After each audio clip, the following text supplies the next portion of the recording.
महीने का कितना कमा लेते हो? ब्रैकेट है 3 से 4 लाख के बीच में महीने का बन जाता है। किसी एक क्लाइंट से मैक्सिमम कितना चार्ज किया? एक डॉक्यूमेंट्री थी जो 2 घंटे की थी, उससे मैंने 1,80,000 रुपये चार्ज किए थे। तो पहले तो मैं एस्ट्रोनॉट बनना चाहता था जब मैं छोटा था। मम्मी पापा भी चाहते थे कि मैं गवर्नमेंट जॉब करूँ, गवर्नमेंट एग्जाम एटलीस्ट दे दूँ ताकि मेरा शायद इंटरेस्ट जग जाए उसमें, लेकिन मेरा कभी इंटरेस्ट था नहीं। कभी ऐसा हुआ है कि किसी क्लाइंट ने आपके पैसे मार लिए, और कितने? मैं ये सिर्फ वीडियो एडिटिंग के पर्सपेक्टिव में पूछ रहा हूँ। मार्केट में एक हवा बना हुआ है एआई का, काफी सारे लोग डरे हुए हैं कि भाई उनकी जॉब्स चली जाएगी। जो रील्स हैं 500, 600 या 1000 तक मिल जाते हैं इंडियन मार्केट में। मैं मानता हूँ कि उनको रिप्लेस किया सकता है 2-3 साल में। ऐसा क्या सीक्रेट है $1000 क्लाइंट्स क्रैक करें?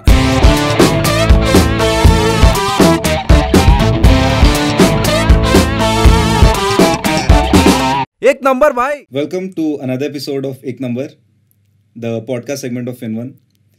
हमने ये प्लेटफॉर्म इस थॉट से ही बनाया है कि we bring over achiever guests here who are young and basically फोड़ रहे हैं अपने लाइफ में, ताकि इंडिया की यूथ उनसे इंस्पायर हो सके and they can take a lot of knowledge and insights अपने personal, professional and financial life में। And for that today we have Mohit with us. Yes, namaste. Mohit is 21 years? या And Mohit भाई, कैसे हो आप? मैं बहुत ही बढ़िया हूँ विस्मय भाई, and thanks for having me on this platform. जनता को अपना एक बहुत क्विक एक इंट्रोडक्शन दे दीजिए। मैं थोड़ा सा इजी कर दूंगा आपके लिए, क्योंकि बहुत सारी चीज़ें होंगी शायद बताने को। बहुत इजी कर देता हूँ। सपोज कि मैं आपका एक पोटेंशियल क्लाइंट हूँ, how would you pitch yourself to me? Okay, so hi Vismay, मेरा नाम मोहित है और मैं एक स्टोरी टेलर हूँ जो कि स्टोरीज बताते हैं और उसको विजुअली कैसे अपीलिंग बना सकते हैं और इमोशनली कैसे अपीलिंग बना सकते हैं। मैं उस चीज़ में अपनी एक्सपर्टीज़ रखता हूँ, जिससे मैं अपने क्लाइंट्स के लिए ऑर्गेनिक रीच और एंगेजमेंट जनरेट कर सकूँ। क्रेजी भाई, क्रेजी। मैं पर्सनली बहुत एक्साइटेड हूँ इस कॉन्वर्सेशन के लिए, एंड इनफैक्ट मेरी टीम भी काफ़ी एक्साइटेड थी आपको लाने के लिए। द रीज़न बीइंग कि हमें ये 4 लाख वाला फिगर पता चला था। तो I will not waste anyone's time. I just want to ask, महीने का कितना कमा लेते हो? महीने का देखो, जो आपने नंबर बताया वो बिल्कुल एक्यूरेट तो नहीं है, लेकिन क्योंकि ये जर्नी ऐसी है कि आप कभी कम कमाते हो कभी ज़्यादा, तो ये ब्रैकेट है 3 से 4 लाख के बीच में जो मेरा महीने का बन जाता है। और किसी एक क्लाइंट से मैक्सिमम कितना चार्ज किया है?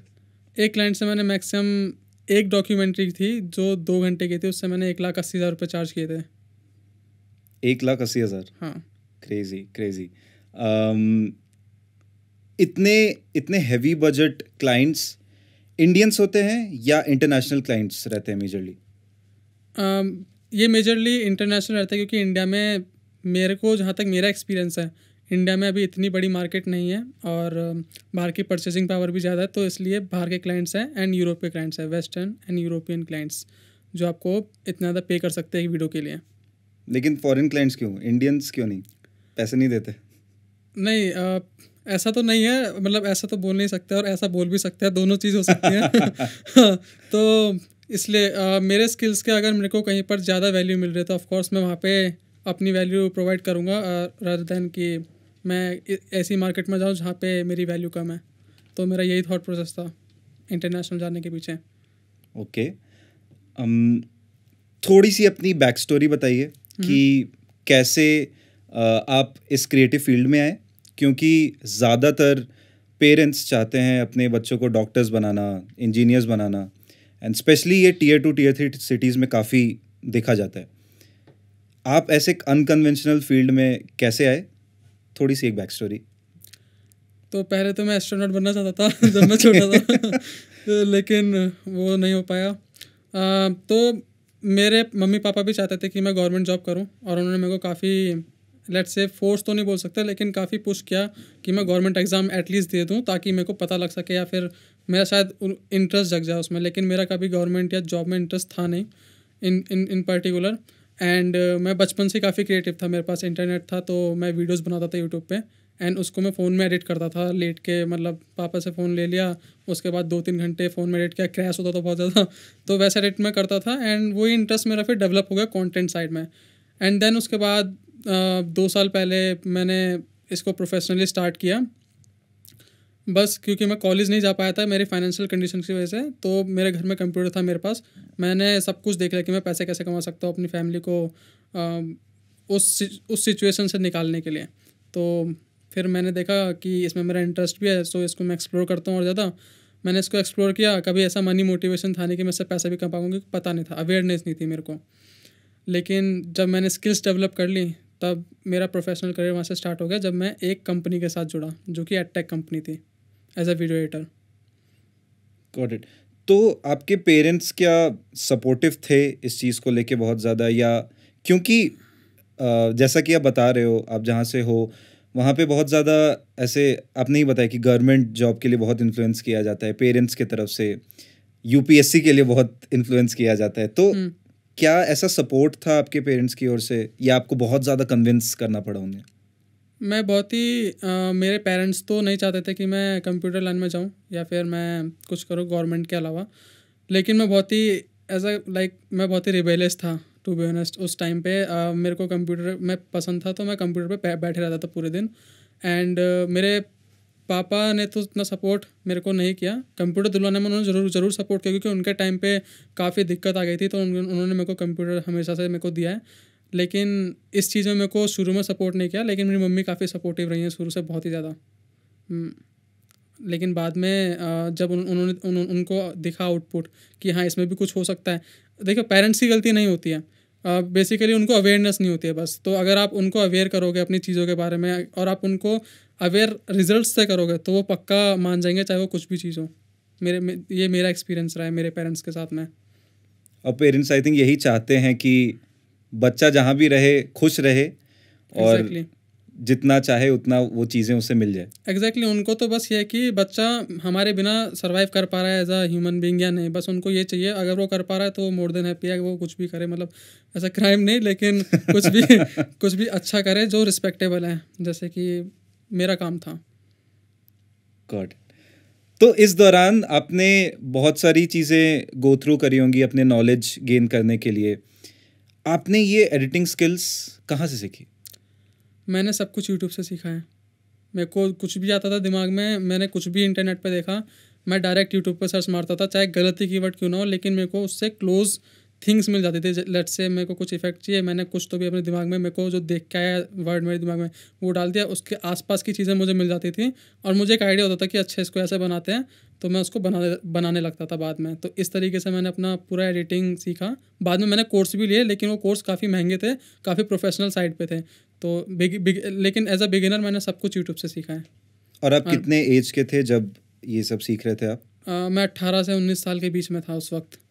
मतलब ये मेरा पीरियड था जब मैंने सबसे ज़्यादा यूट्यूब से सीखा है। 19 साल की उम्र से मैंने प्रोफेशनली काम करना स्टार्ट कर दिया था। मतलब स्कूल से निकलते ही आप ये सारी चीज़ें हाँ, शुरू कर दिए थे? क्योंकि मेरा 12th जब मैं 18 साल का था मैं 12th में था, और जब मेरा कोविड आ गया था तो स्कूल बंद हो गए थे, तो ये मेरे पास एक बेनिफिट था, एक प्लस एडवांटेज था, और टाइम मेरे को मिल गया और चीज़ें सीखने का। तो मान लेते हैं मोहित कि आज एक कॉलेज स्टूडेंट या स्कूल स्टूडेंट ये वीडियो देख रहा है, उसके लिए ये एक बहुत बड़ा चीज़ होगा या बहुत एक बड़ा एफर्ट होगा उसके तरफ से लगाना टू लर्न दी स्किल्स। वो ये स्किल्स कहाँ से सीखे from scratch? From scratch YouTube ही है एक मैं जो जगह बता सकता हूँ। अगर आपको कुछ सीखना है तो आप कुछ भी डाल दो और उसके फंडामेंटल साइड में डाल दो, let's say video editing fundamentals या वीडियो एडिटिंग बेसिक्स। तो आपको कुछ भी सीखना है, प्रोग्रामिंग सीखनी है, पाइथन्स फंडामेंटल्स, पाइथन बेसिक्स, कुछ भी सीखना है, बस ये फंडामेंटल्स और बेसिक्स 2 कीवर्ड मैं यूज़ करता था शुरू में बहुत ज़्यादा, जिससे मेरे फंडामेंटल्स और बेसिक्स सबसे ज़्यादा क्लियर हुए यूट्यूब पे।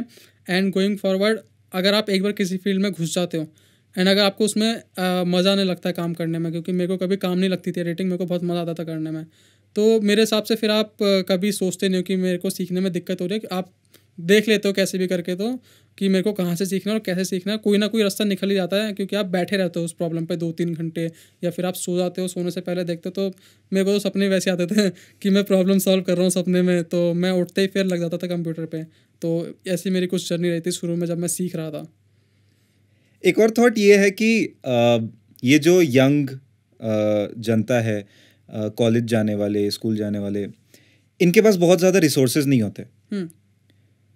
तो क्या ये हाई एंड लैपटॉप्स, ये इक्विपमेंट्स जो लगते हैं, जो software tools, everything that is required, क्या ये एज अ बिगिनर बहुत ज़्यादा रिक्वायर्ड होता है? इज़ इट समथिंग जो एक ब्लॉकर बन सकता है शायद उनके लिए?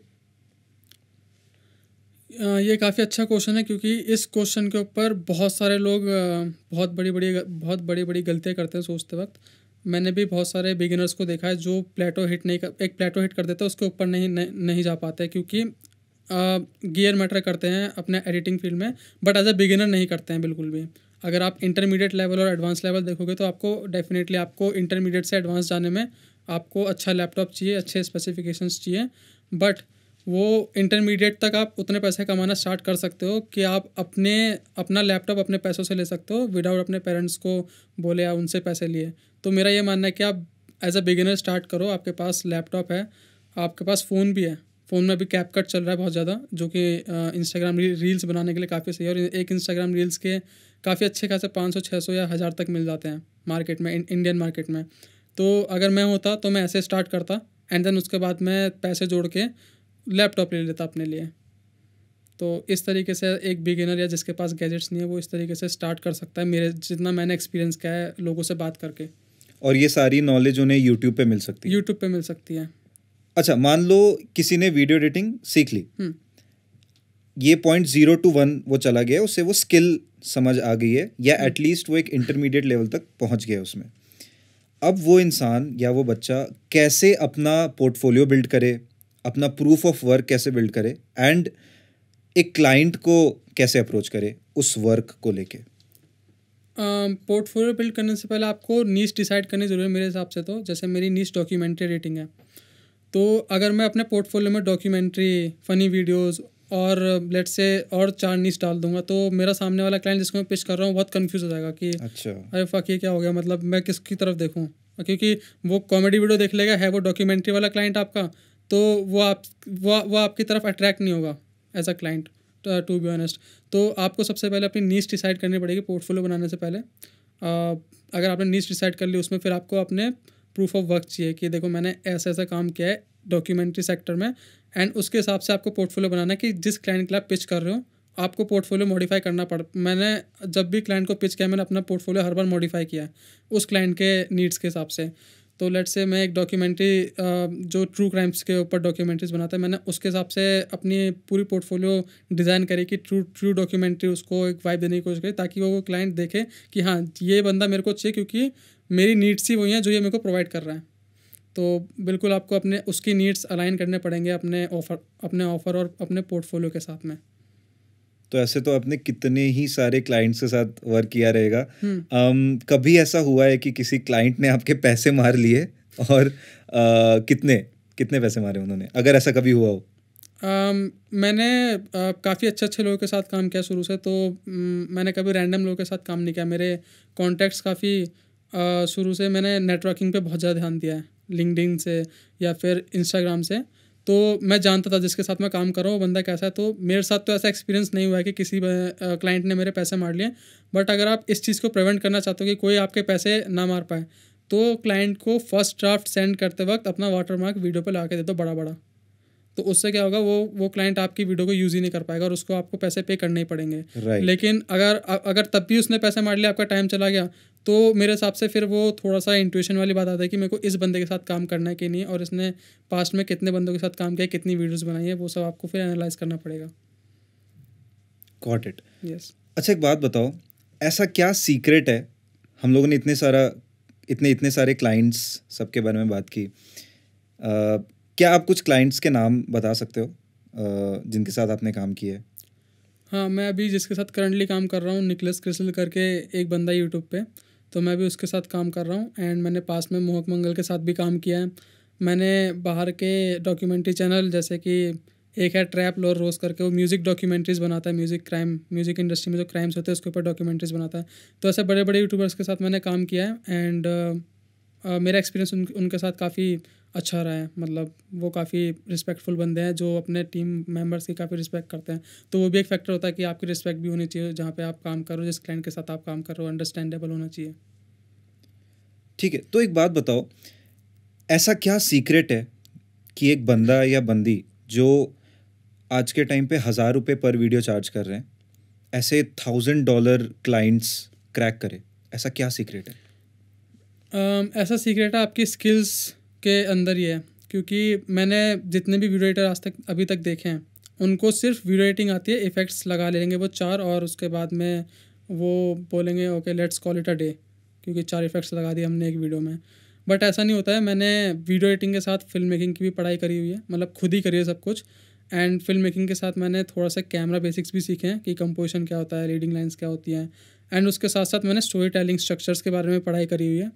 तो मैंने बहुत सारे जितने भी फिल्म मेकिंग एस्पेक्ट्स होते हैं मैंने उन सब की कुछ कुछ के बेसिक्स, कुछ कुछ के इंटरमीडिएट लेवल तक पढ़ाई करी हुई है, जिसकी वजह से जो कि मुझे लगता है काफ़ी एसेंशियल है एक एवरेज से एक बहुत ही बेहतरीन वीडियो एडिटर बनने के लिए।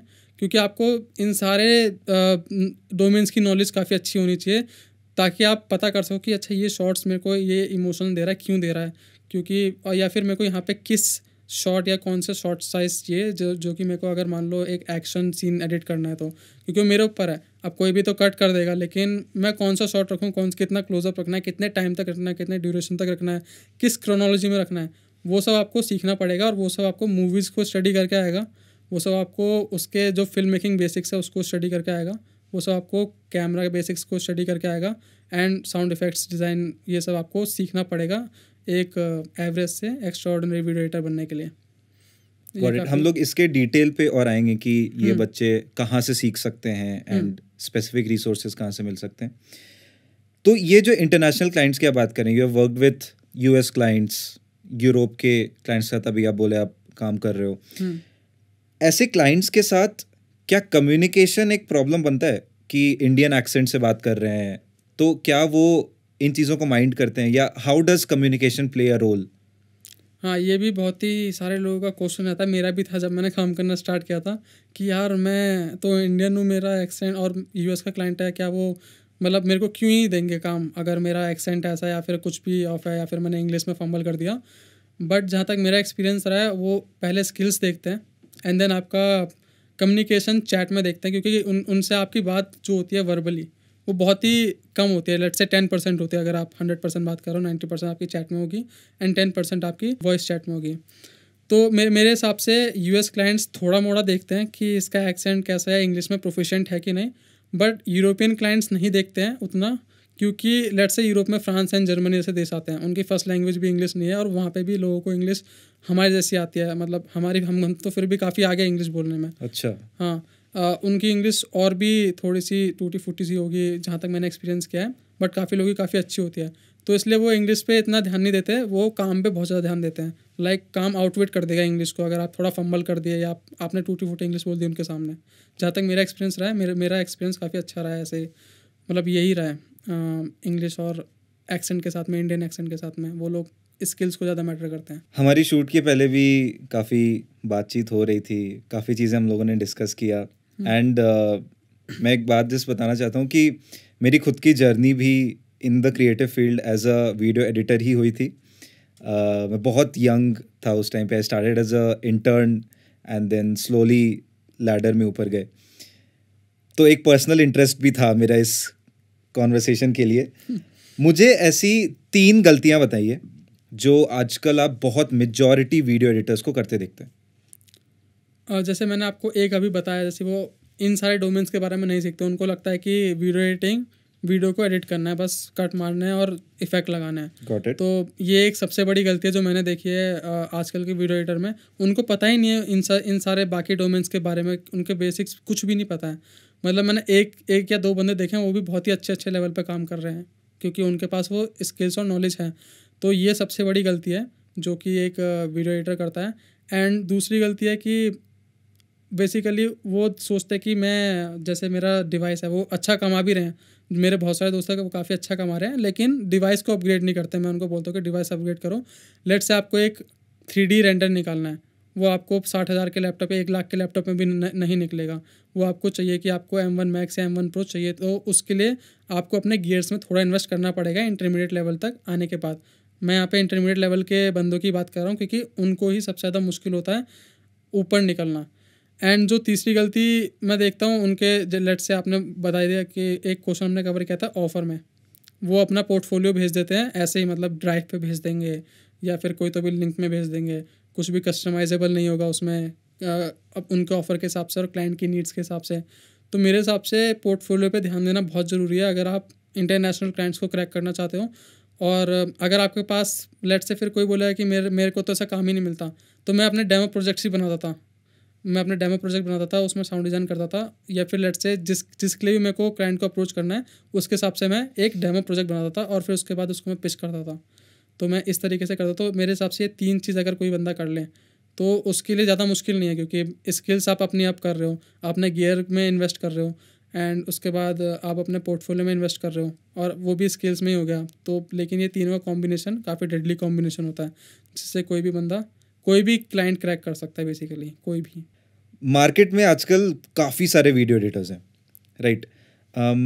तो क्या ऐसा बोलना सही होगा कि मार्केट वीडियो एडिटर्स का स्पेसिफिकली सैचुरेट हो गया? क्योंकि हमेशा ये सुनने मिलता है, किसी से भी बात करो कि यार अच्छा वीडियो एडिटर चाहिए। आपका क्या थॉट है इस पे? मेरे हिसाब से वीडियो एडिटिंग का मार्केटिंग बिल्कुल भी सैचुरेट नहीं हुआ है, लाइक 10% सैचुरेशन भी नहीं आया है, अगर मैं अपने एक्सपीरियंस के हिसाब से बताऊं। क्योंकि जैसे आपने बोला कि वीडियो एडिटर तो अपने आप को हर कोई बोल देता है जिसने सॉफ्टवेयर चला लिया, या फिर जिसने एक वीडियो में कट लगा दिया और इफेक्ट लगा दिए, बट वो वीडियो एडिटिंग नहीं होती। वीडियो एडिटिंग बहुत ही ब्रॉड चीज़ है। वीडियो एडिटिंग एक स्टोरी टेलिंग और फिल्म मेकिंग से भी रिलेटेड है, क्योंकि आप फिल्म्स देखते हो और आपको कुछ फिल्म जैसे 3 इडियट्स हैं वो आपको याद रह जाती हैं, क्योंकि उसमें अच्छी स्क्रिप्ट होती है, अच्छी स्टोरी होती है और अच्छी एडिटिंग होती है। तो आपको ये आपको जैसे मैंने बताया, आपको फिल्म्स को स्टडी करना पड़ेगा, एंड आपको इन सब डोमेन्स के बारे में भी स्टडी करना पड़ेगा अगर आपको एक बेहतर वीडियो एडिटर बनना है। और ये लोग बहुत ही कम कर पाते हैं, बहुत ही कम लोगों को इस चीज़ के बारे में अवेयरनेस होती है कि अच्छा इन सब के बारे में मेरे को पढ़ना है, तो वो कहीं कभी जाते ही नहीं है। तो इसलिए अच्छी वीडियो एडिटर की कमी इसलिए क्योंकि अवेयरनेस नहीं है मेरे हिसाब से कि अच्छा इन सब डोमेन्स के बारे में पढ़ना है। एंड एवरेज वीडियो एडिटर की मार्केट तो फिर 200% सैचुरेट हो चुकी है ऑलरेडी। अगर आप एवरेज वीडियो एडिटर की बात करो जो रील्स बनाते हैं या फिर जो लेट से इफेक्ट्स ऐड कर देते हैं, वो बहुत सारे आपको मिल जाएंगे, लेकिन अच्छा वीडियो एडिटर बहुत मुश्किल है मिलना, और इस चीज़ की अवेयरनेस हमको इंडिया में मेरे हिसाब से चाहिए। समझा। मैं इस पॉडकास्ट का शायद अब सबसे कंट्रोवर्शियल सवाल पूछने जा रहा हूँ। मार्केट में एक हवा बना हुआ है एआई का, और काफ़ी सारे लोग इस चीज़ से डरे हुए हैं कि भाई उनकी जॉब्स चली जाएगी, एंड ऐसे एआई टूल्स बन जाएंगे जो उनके काम को रिप्लेस कर दे, और शायद उनके काम से जल्दी भी करके दे। मैं ये सिर्फ वीडियो एडिटिंग के पर्सपेक्टिव में पूछ रहा हूँ और इस फील्ड के पर्सपेक्टिव में पूछ रहा हूँ, क्या ऐसा सच है?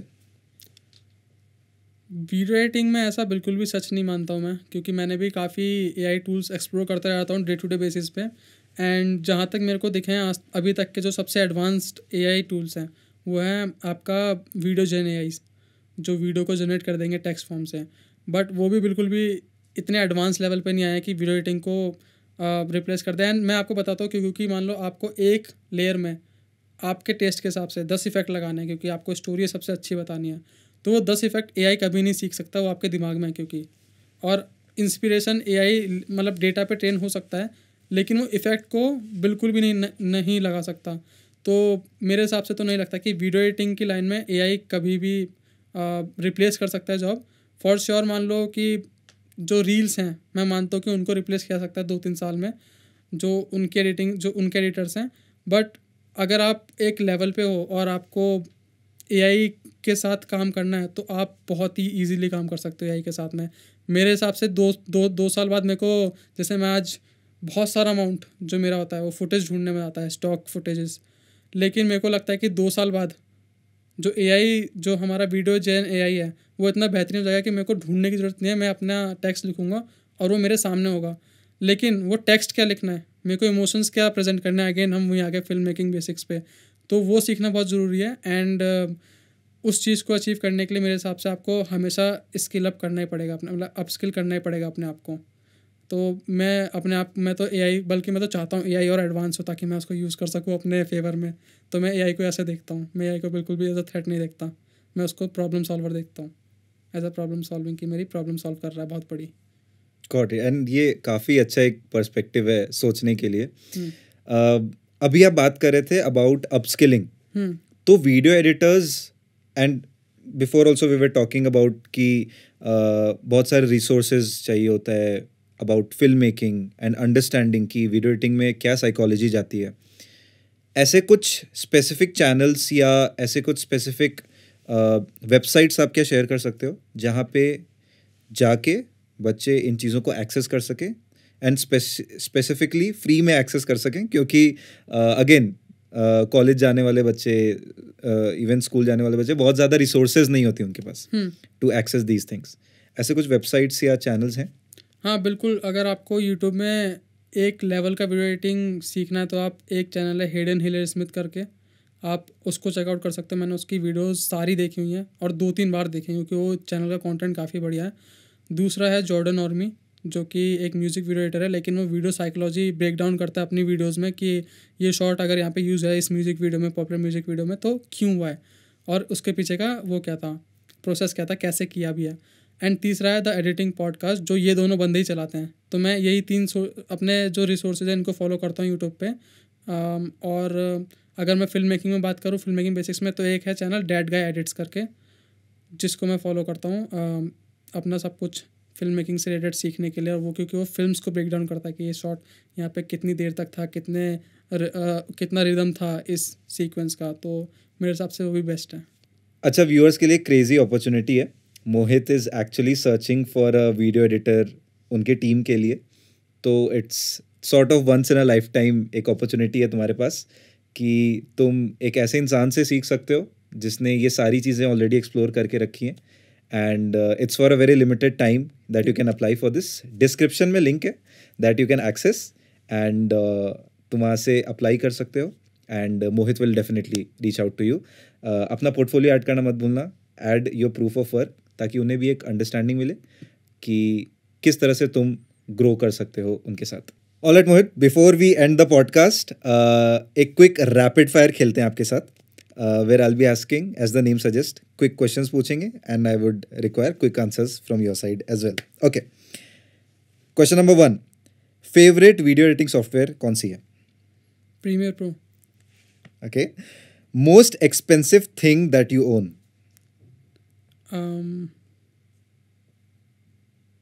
मेरा लैपटॉप. और कितने की है वो? 3.5 लाख की है. ओ भाई साहब, क्रेजी. एक चीज जो आप खरीदना चाहते हो and it is on your bucket list? एक और लैपटॉप. और वो भी 3.5 लाख? वो 6.5 की है. Oh my god. Okay, preferred working hours, day और नाइट? फ्लेक्सिबिलिटी. फ्लेक्सिबिलिटी. ओके, जब भी रिक्वायरमेंट है, जैसे रिक्वायरमेंट है. ओके, वन क्लाइंट और brand that you want to work with? Netflix. Okay, one thing you regret spending your money on?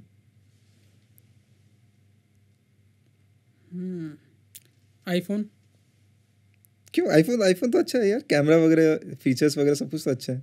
I mean, जब लिया था तब मेरे को कूल लगता था, लेकिन मेरे को अभी नीड तो नहीं लगती उस चीज़ की. सही में मतलब बेटर ये कि कैमरा खरीद लें. बेटर ये कि या तो कैमरा खरीद लो या तो मतलब फ़ोन यूज़ के लिए खरीद लो और कैमरा खरीद लो, ऐसा. Got it, cool. आपकी मेजॉरिटी इनकम कहाँ खर्च होती है? मेरे मम्मी के बैंक अकाउंट में. घर पे सारी सेविंग्स घर पे जाते हैं. कूल. शॉर्ट फॉर्म कंटेंट और long form content? Long form. और ऐसा क्यों? क्योंकि शॉर्ट फॉर्म में आप ऑडियंस के साथ कनेक्ट नहीं बिठा पाओगे और बॉन्ड कभी क्रिएट नहीं कर पाओगे, और आप डिस्ट्रीब्यूशन नहीं बना पाओगे उसमें अगर आप एज अ ब्रांड हो. एंड अगर आप लॉन्ग फॉर्म बना रहे हो और रियली लॉन्ग फॉर्म बना रहे हो, स्टोरीज बता रहे हो अच्छी, तो आप सब कुछ कर सकते हो जो आपको चाहिए ऑडियंस के साथ, connection, bond and distribution creation. Got it. Client के साथ सबसे वियर्डेस्ट रिक्वेस्ट क्या रहा है? Music change. आई थिंक ये हर वीडियो एडिटर का प्रॉब्लम है कि at the end of the project client बोलता है यार म्यूजिक अच्छा नहीं है, इसको चेंज करते हैं. Okay, last question, best tip for editing faster? Organise your workflow, like organise your project, organise your folders and organise like everything in motion.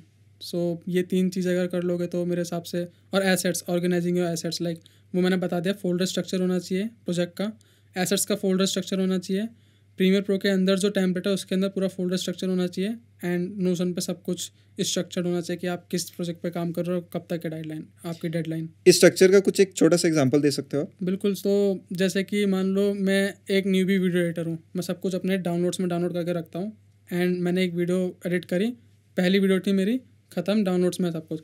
दूसरी वीडियो पे मैंने काम करना स्टार्ट किया, अब मैंने फिर से डाउनलोड्स में कर दिया, मेरे को पता नहीं है कि पहली वीडियो का मटेरियल कौन सा है, दूसरी वीडियो का मटेरियल कौन सा है, सब मिक्सअप हो गया।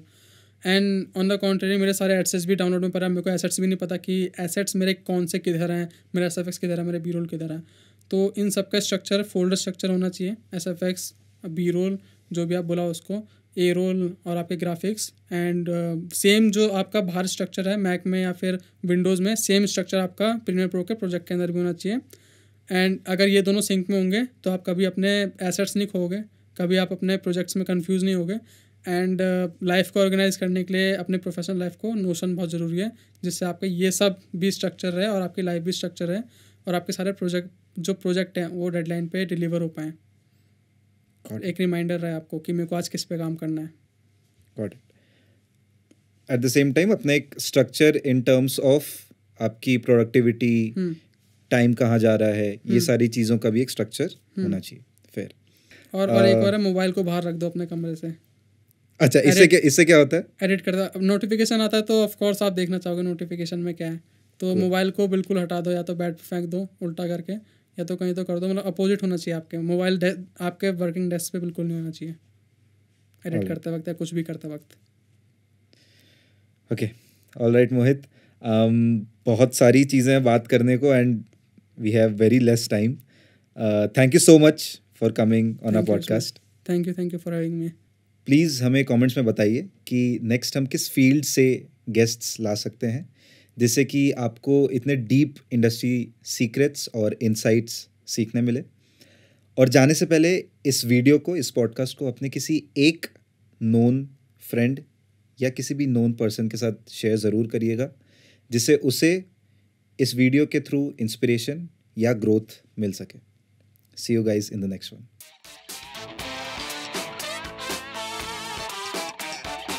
एक नंबर भाई।